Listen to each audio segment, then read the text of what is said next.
I'm Sven. Welcome to Larry. Come in. Today we'll be presenting you the new Divinity game. It's called Divinity Original Sin. For us it's very much a back to the roots game. It's a top-down RPG and it takes place just before the first Divine Divinity, the game that started the entire series. Alright, so we'll start presentation. I'll introduce you to David. He's the producer for Divinity Original Sin. Hi. And we'll be showing you the game together because this is going to be the first Divinity that's in the multiplayer. So you can take a seat.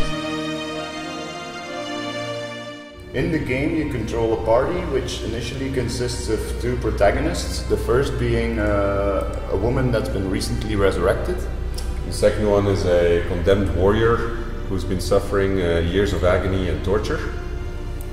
And what's special about them is that they're able to resist and control a strange new form of magic which is being used by the forces of chaos against the inhabitants of Rivellon.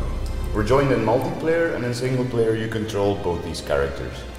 We're making the world highly interactable, which means that everything that's not too heavy or that's not nailed to the ground, you can move it around, you can use it, you can pick it up, you can destroy it.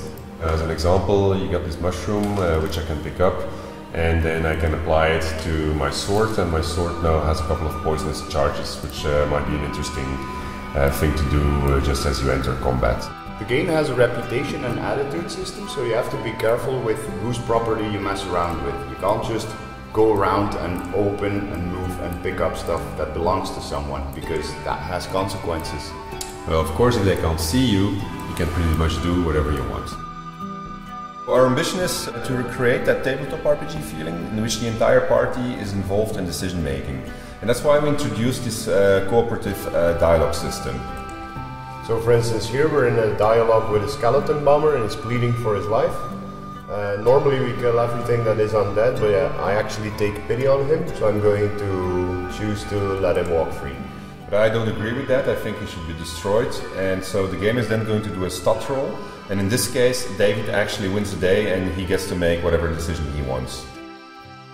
The special magic, which we call source magic, allows us to manipulate the elements. For instance, I can make it rain, and everything that is wet I can then turn into ice. The problem with ice is that it's very slippery, and as you can see that can cause some pain. Combat in Original Sin is turn-based, and here we're dealing with a situation in which two undead pyromaniacs are assaulting me with fireballs. So what I'm going to do is I'm going to summon an ice elemental in the hope that he's going to act as a sponge for me. And I'm going to fire an explosive arrow at one of them.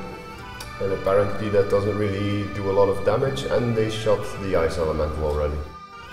So they seem to be very resistant to fire, so what I'm going to do is I'm going to cast a fireball, but I'm going to aim it actually at the ice. And that's going to turn it into water.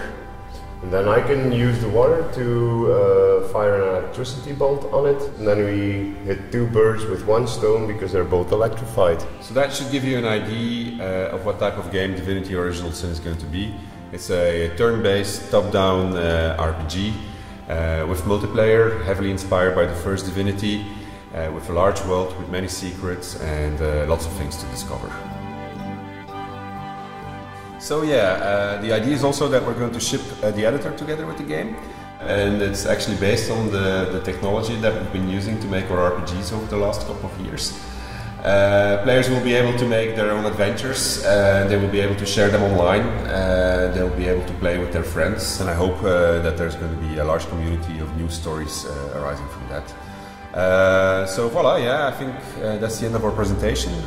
Should give you a good idea about what the game is. So, do you have any questions?